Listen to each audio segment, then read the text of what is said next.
नमस्कार, आप देख रहे हैं जनता टीवी और मैं हूं आपके साथ मनीषा सिंह। बुलेटिन की शुरुआत करेंगे इस वक्त की बड़ी खबर के साथ। बड़ी खबर अहम जानकारी आ रही है इस वक्त के सामने। इस वक्त का बड़ा अपडेट आपको बता दें। इस वक्त की बड़ी खबर, बड़ी जानकारी देहरादून से सामने आती हुई, जहां देहरादून एयरपोर्ट को देश भर में तीसरा स्थान प्राप्त हुआ है और ग्राहक संतुष्टि सर्वे में मिला है तीसरा स्थान। तो 56 हवाई अड्डे में किया गया CSI सर्वे। देहरादून एयरपोर्ट ने लगाई 2 स्थान की छलांग, वहीं जून में मिला था लेवल 2 का दर्जा। तो देश भर में तीसरा स्थान मिला है देहरादून एयरपोर्ट को और ग्राहक संतुष्टि सर्वे में मिला है ये तीसरा स्थान। 56 हवाई अड्डे पर CSI सर्वे किया गया था और उसके बाद देहरादून एयरपोर्ट पहले 5वें स्थान पर था, जिसे अब तीसरा स्थान मिल चुका है और देश भर में तीसरा स्थान मिला है देहरादून एयरपोर्ट को। तो इस वक्त की बड़ी खबर, बड़ी जानकारी आपको बता रहे हैं। ग्राहक संतुष्टि सर्वे में तीसरा स्थान देहरादून एयरपोर्ट को मिला है और 56 हवाई अड्डे पर CSI सर्वे किया गया था और उसके बाद देहरादून एयरपोर्ट को तीसरे स्थान को दिया गया है। आपको बता दें कि देश भर में ये तीसरा स्थान मिला है देहरादून एयरपोर्ट को और ग्राहक संतुष्टि सर्वे में मिला है देहरादून एयरपोर्ट को तीसरा स्थान। 56 हवाई अड्डों पर CSI सर्वे किया गया था और पहले देहरादून एयरपोर्ट 5वें स्थान पर था, जिसे अब तीसरे स्थान पर रखा गया है।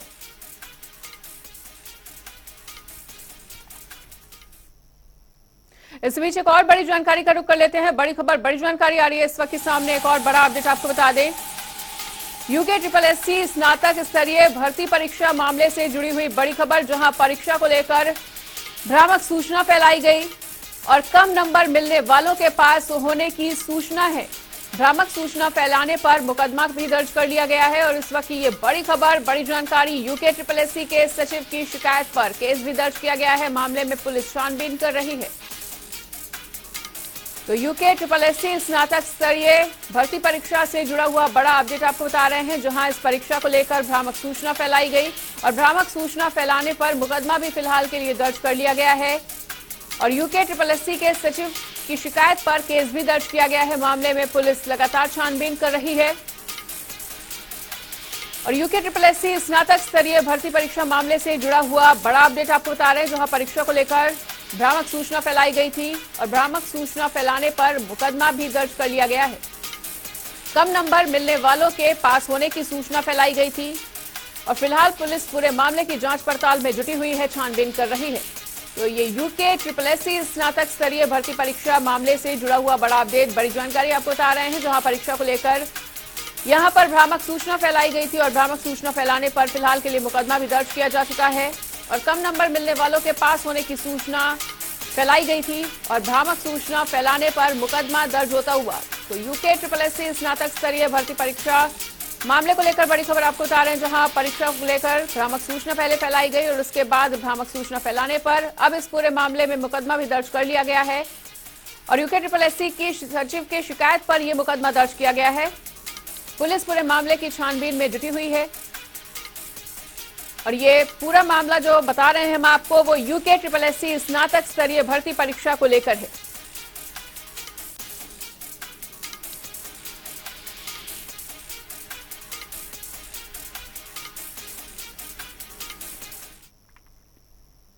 उत्तर प्रदेश के पूर्व CM हरीश रावत ने रुड़की क्षेत्र के आसपास आई बाढ़ आपदा क्षेत्र का निरीक्षण किया है और इस दौरान उन्होंने कहा कि जलभराव के कारण हालात काफी ज्यादा खराब हैं। प्रशासन को इस मामले में जल्द कार्रवाई करनी चाहिए ताकि लोगों को जलभराव से हो रही परेशानियों से राहत मिल सके। इसके साथ ही उन्होंने प्रशासन को चेतावनी देते हुए कहा कि यदि सरकार की तरफ से जल्द कार्रवाई शुरू नहीं की गई तो इस मामले में बड़ा प्रदर्शन किया जाएगा। सारे निकासी के रास्ते बंद होने से पानी जमा पड़ा है और कुछ जगह स्थितियां ये हैं कि यदि नाले साफ कर दिए जाएं तो पानी की निकासी हो जाएगी। तो हमने इसके विषय में CDO से भी बात की है, जॉइंट मजिस्ट्रेट से, SDM से बातचीत हुई है, विधायकगण की भी उनसे बातचीत हुई है और लोगों की भी बातचीत हुई है। तो हमें उम्मीद है कि 1-2 दिन के अंदर ये कुछ कार्रवाई करेंगे। लेकिन पूरे हम पक्ष हैं, हमारा सरकार को जगाना और मुद्दों को उठाना। हम उन मुद्दों को उठा रहे हैं और अब हमने तय किया है कि यदि अगले 2-3 दिन के अंदर तेज़ी के साथ काम शुरू नहीं होता है और लोगों को पर्याप्त आर्थिक सहायता नहीं मिलती है, तो हम अगले एक हफ्ते के अंदर एक बड़ा प्रदर्शन जो है या तो हरिद्वार जिले के अंदर करेंगे या देहरादून में करेंगे। पूर्व मुख्यमंत्री माननीय हरीश रावत जी आए थे, उनके साथ में ममता राकेश जी विधायक भगवानपुर और विधायक जबरेड़ा श्रीवेंद्र जाती जी भी आए थे। वो बाढ़ निरीक्षण कर रहे थे। किसानों की फसलें खराब हुई, लोग बहुत परेशान हैं, मकानों पानी घुस गया और बच्चे उससे बीमार हो रहे हैं। और वो मतलब एक तरह से लोगों की सारी समस्याएं सुन रहे हैं और लिख रहे हैं कि इसके सामने क्या घटना हो रही है।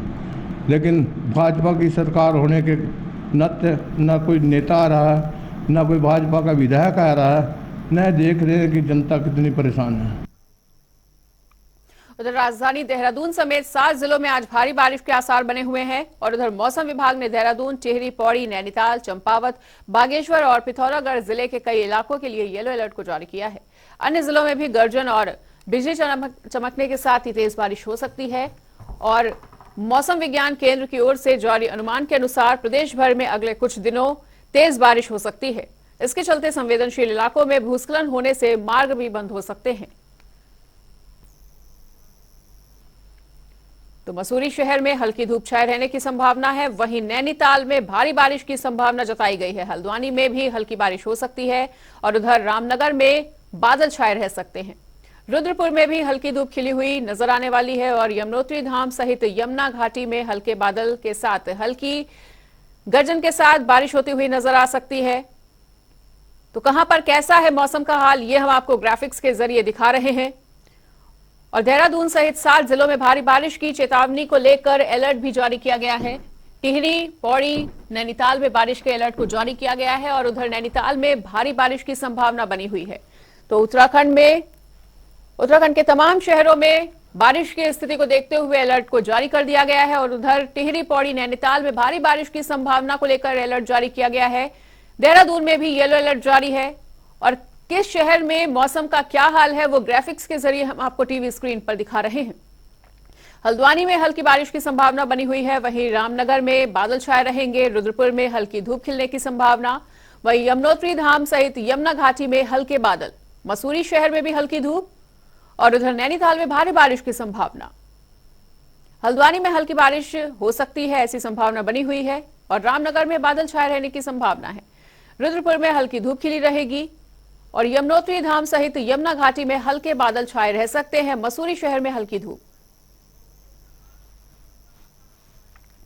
और हल्द्वानी से योगेश हमारे साथ जुड़ चुके हैं, हमारे सहयोगी। तो योगेश, कई जिलों को लेकर येलो अलर्ट जारी कर दिया गया है, भारी बारिश की संभावना बनी हुई है, वहीं ताजा अपडेट क्या है मौसम को लेकर आपके पास? देखिए मनीषा, साफ तौर से कई जिलों के लिए ऑरेंज अलर्ट जारी किया गया है तो कई जिलों के लिए येलो अलर्ट जारी किया गया है। नैनीताल जिले के लिए ऑरेंज अलर्ट जारी किया है, जिसको देखते हुए देर रात से हल्द्वानी में लगातार बारिश जारी थी।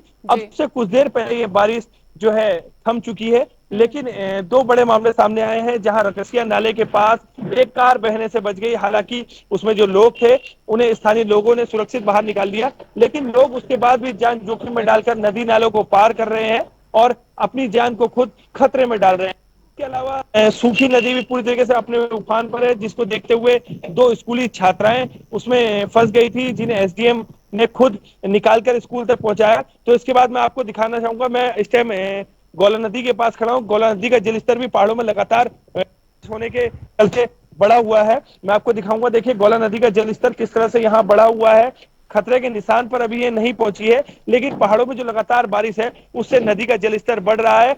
एकाएक मौसम की जो विभाग की संभावना है उसको देखते हुए कभी भी एकदम बारिश हो जा रही है, जिसको देखते हुए अब पूरी तरीके से पुलिस और प्रशासन भी अलर्ट पर है। और हरिद्वार से विकास खरे भी हमारे साथ जुड़ चुके हैं, विकास का भी रुख कर लेते हैं। विकास, लगातार शहरों की स्थिति जो है वो खराब होती चली जा रही है, भारी बारिश का अलर्ट जारी किया गया है और तमाम जिलों में येलो अलर्ट तो कहीं ऑरेंज अलर्ट को जारी किया गया है। क्या कुछ कहना चाहेंगे, क्या कुछ जानकारी आपके पास मौसम को लेकर?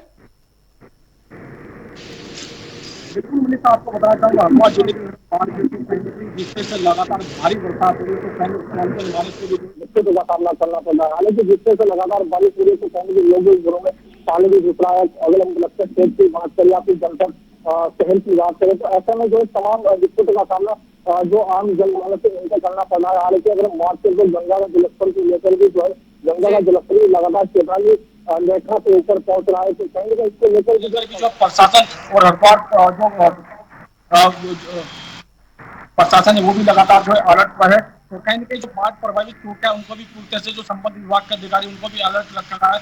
कहीं ना कहीं जिस तरह जो गंगा जलस्तर लगातार बढ़ा है तो कहीं ना कहीं जो नीचे गंगा तटीय इलाके लखनऊ क्षेत्र में वहां पर भी जो प्रशासन की टीम पूरी तरह से जो रवाना की गई ताकि जिस तरह से गंगा का जलस्तर लगातार बढ़ रहा है तो उसको देखते हुए कहीं ना कहीं जो आम जनमानस को जो है दिक्कत का सामना न करना पड़े इसको लेकर प्रशासन पूरी तरह से मुस्तैद है। और कहीं ना कहीं जो आला जो अमला है जो प्रशासन का और एसडीआरएफ की टीम है वो भी लगातार लक्ष्य में फिलहाल कैंप वहाँ पर कर रही है। तो ऐसा में जो जिस तरह से हम बात करें तो फिलहाल के मौसम के अधीन फिलहाल बरसात का मौसम हरिद्वार में बना है। कल की हम बात करें तो कल भी पूरे दिन जो हरिद्वार में यहाँ पर बारिश हुई, रात की हम बात करें रात में जो लगातार भारी बारिश यहाँ पर हुई है। तो ऐसे में जो आम जनमानस पूरी तरह से जो है कहीं ना कहीं दिक्कतों का सामना करना पड़ रहा है। तो ऐसे में जो प्रशासन भी पूरी तरह से अलर्ट मोड पर है ताकि आने वाले समय में अगर भारी बरसात और रोटियां भी गंगा जलस्तर बढ़ता है उसको लेकर प्रशासन पूरी तरह से अलर्ट मोड पर है। मनीषा, बिल्कुल, एक बार फिर से अपने सहयोगी योगेश का रुख कर लेते हैं। योगेश, जिस तरह से प्रदेश में बारिश के कारण बाढ़ जैसे हालात बने हुए हैं, हादसों की खबर लगातार सामने आ रही है, ऐसे में प्रशासन के लिए कितनी बड़ी चुनौती है इस पूरी स्थिति को नियंत्रित कर पाना? देखिए, मौसम विभाग का जिस तरह से अलर्ट है, अगले 2 से 3 दिन और भारी बारिश की संभावना उसमें जताई गई है। देखिए, पहाड़ों में लगातार भूस्खलन जारी है, सड़कें बंद हो रही है, जिसको खोलने के लिए प्रशासन की टीमें तो लगी है, लेकिन जो देर हो रही है सड़कों को खोलने में उससे यातायात प्रभावित पूरी तरीके से हो जा रहा है। पहाड़ों में समस्या पूरी तरीके से बारिश को लेकर बनी हुई है। अगले 2 से 3 दिन देखना होगा कि भारी बारिश में किस तरह का नुकसान उत्तराखंड को होता है। जी बिल्कुल, और दोनों सहयोगियों का हमारे साथ जुड़ने के लिए बहुत बहुत शुक्रिया। तो दोनों ने ही अपने अपने क्षेत्र की जानकारी को हमारे साथ साझा किया और बताया कि यातायात भी प्रभावित है और सड़कें पूरी तरह से अवरुद्ध है, मार्ग कई अवरुद्ध है, जिनकी वजह से लोगों को आवागमन में काफी ज्यादा दिक्कतों का सामना करना पड़ रहा है। उधर हल्द्वानी में भी बारिश का कहर लगातार जारी है, जिससे जिले के सभी नदी और नाले पूरी तरह से उफान पर आ चुके हैं। ऐसे में पानी के तेज बहाव के कारण कई जगह वाहनों को क्षति पहुंच रही है और ऐसा ही एक नया मामला फिर से सामने आया है, जहां तेज बहाव के कारण रकसिया नाले में एक कार फंस गई और वहीं स्थानीय लोगों ने कार सवार सभी लोगों को सुरक्षित बाहर निकाला। वीडियो में साफ तौर पर देखा जा सकता है कि किस तरह से लोग जान को जोखिम में डालकर नालों को पार कर रहे हैं और जो स्थिति है वो लगातार चिंताजनक बनी हुई है। प्रदेश में लगातार बारिश के चलते चारधाम यात्रा की रफ्तार भी उधर धीमी पड़ गई है और लगातार हादसे की खबरें भी सामने आ रही हैं, जिस कारण यहां श्रद्धालुओं की संख्या अब घटने लगी है और प्रशासन की ओर से भी सीमित संख्या में ही श्रद्धालुओं को धाम के लिए रवाना किया जा रहा है। दूसरी तरफ यमुनोत्री धाम में भी पैदल मार्ग पर जोखिम भरी आवाजाही हो रही है।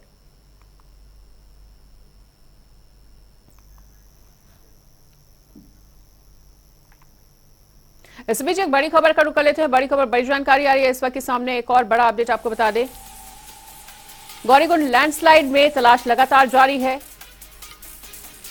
और अब भी 20 लोगों की तलाश की जा रही है जो लापता बताए जा रहे हैं। हादसे के वक्त कुल 23 लोग मौजूद थे और अब तक 3 लोगों के शवों को भी बरामद कर लिया गया है।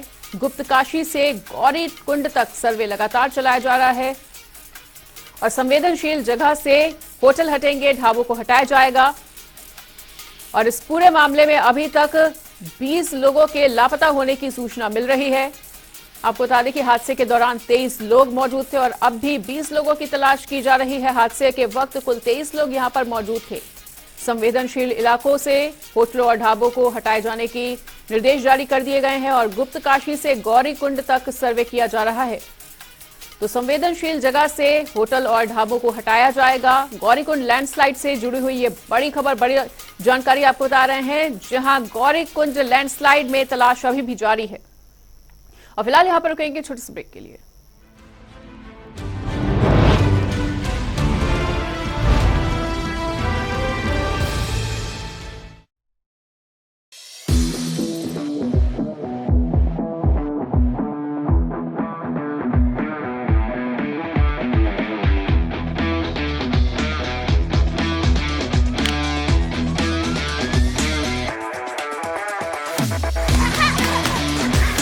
मैं चाहना कि खिडारी ਜਿਹੜੇ ਨੇ ਜਦੋਂ ਖੇਡ ਰਹੇ ਹੋਣ ਉਹਨਾਂ ਨੂੰ ਕੋਈ ਘਰ ਦੀ ਚਿੰਤਾ ਨਾ ਹੋਵੇ, ਉਹਨਾਂ ਨੂੰ ਆਪਣੇ ਪਰਿਵਾਰ ਦੀ ਆਰਥਿਕਤਾ ਦੀ ਚਿੰਤਾ ਨਾ ਹੋਵੇ, ਤਾਂ ਉਹ ਵਧੀਆ ਖੇਡਣਗੇ।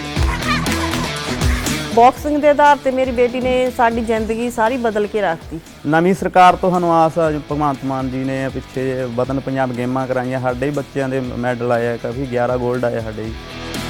ਭਗਵੰਤ ਮਾਨ ਜੀ ਵੀ ਸਪੋਰਟਸ 'ਚ ਵਧੀਆ ਰੁਚੀ ਰੱਖਦੇ, ਜਿਵੇਂ ਉਹ ਖੁਦ ਵੀ ਵਾਲੀਬਾਲ ਦੇ ਪਲੇਅਰ ਰਹੇ ਹਨ। ਸਾਨੂੰ ਆਸ ਆ ਵੀ ਉਹ ਪਲੇਅਰਾਂ ਦੀ ਉਹ ਸਥਿਤੀ ਨੂੰ ਜਾਣਦੇ ਆ ਵੀ ਕਿਵੇਂ ਇੱਕ ਨੋਰਮਲ ਘਰ 'ਚੋਂ ਉੱਠ ਕੇ ਬੰਦਾ ਗੇਮ 'ਚ ਆਉਂਦਾ, ਗਰੋ ਕਰਦਾ।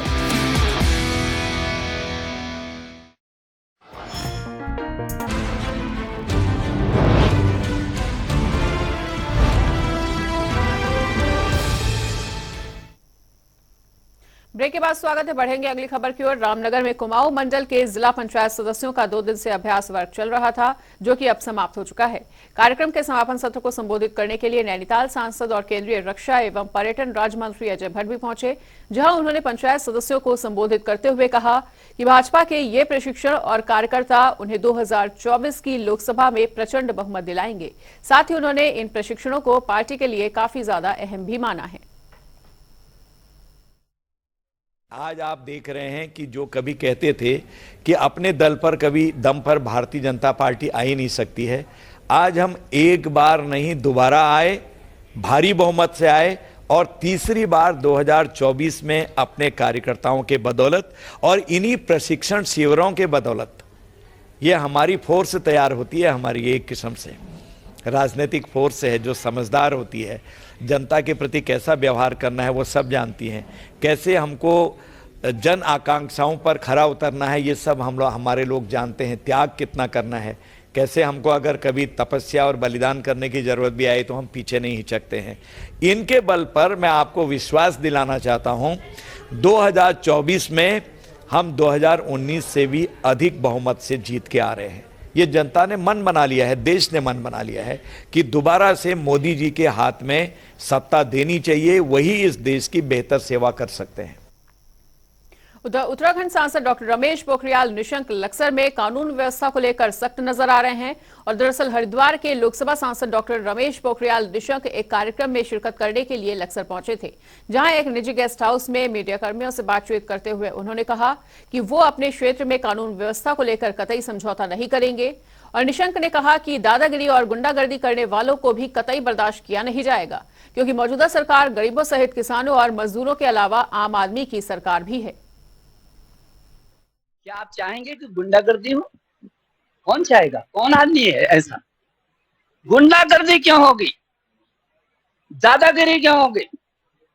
ये सरकार आम आदमी की सरकार है, गरीबों की सरकार है, किसानों की सरकार है, मजदूरों की सरकार है और इसलिए मेरे किसान के साथ, मेरे मजदूर के साथ, मेरे आम व्यक्ति के साथ कोई भी गड़बड़ करेगा उसको बख्शा नहीं जाएगा। और इसलिए मैंने प्रशासन से कहा, मैंने पुलिस प्रशासन हो चाहे हमारे जिला प्रशासन हो, उसको मैंने कहा कि इस जिले में आम आदमी को सुकून मिलना चाहिए, उसमें भरोसा होना चाहिए। मेरे साथ कोई जबरदस्ती कभी गलत करेगा तो पुलिस उसके साथ है, प्रशासन उसके साथ है, सरकार उसके साथ है और बेईमान, बदमाश, डकैत, चोर और उच्चों की रूह कांपनी चाहिए। यदि हमने कुछ भी गड़बड़ कर दिया तो हमको जमीन के नीचे भी छोड़ा नहीं जाएगा। ये निर्देश मेरे प्रधानमंत्री जी के भी हैं, तो मेरे मुख्यमंत्री जी के भी हैं, तो मेरे भी हैं, क्योंकि मैं यहाँ का सांसद हूँ, मैं यहाँ का पूर्व मुख्यमंत्री रहा हूँ, मैं केंद्र का मंत्री रहा हूँ। मेरी सरकार अकलुषित तरीके से चलती है। हम कानून की व्यवस्था चाहते हैं, हम गुंडा राज को खत्म हमने किया है और यदि गुंडा राज जो करने की किसी ने कोशिश की तो बख्शा नहीं जाएगा। भाजपुर विधानसभा के 20 गांव की 5,838 एकड़ भूमि धारी अधिकारी की मांग को लेकर आंदोलन किया जा रहा है और सत्याग्रह आंदोलन में सीट पर्वतीय भारत विकास परिषद छात्र संघ और कांग्रेस यूथ ब्रिगेड नानकमत्ता के किसानों ने भारी संख्या में समर्थन दिया और भाकियू के प्रदेश अध्यक्ष करम सिंह ने कहा है कि एक मां वो होती है जो बच्चे को जन्म देती है और दूसरी मां वो होती है जिसकी मिट्टी में हम पलते हैं, जिसकी सुरक्षा और रक्षा करना किसानों का कर्तव्य होता है। उन्होंने कहा कि सरकार की मंशा आंदोलन को गुमराह करने की है और किसान इस आंदोलन से उठने वाले नहीं हैं। जितनी संस्थाएं आज 13 संस्थाओं ने हमें ज्ञापन दिए हैं और रोज का रोज हमारा हजूम जो है बढ़ता जा रहा है यहाँ जगह नहीं आज रही, बारिश हो रही थी, लोग बाहर खड़े थे बारिश में। तो ये आंदोलन जो है ये नए से नया रंग बदलेगा।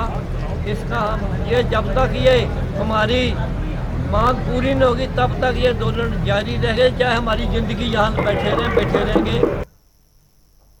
और फिलहाल यहाँ पर रुकेंगे छोटे से ब्रेक के लिए। खबरों का सिलसिला लगातार जारी है, देखते रहिए जनता टीवी।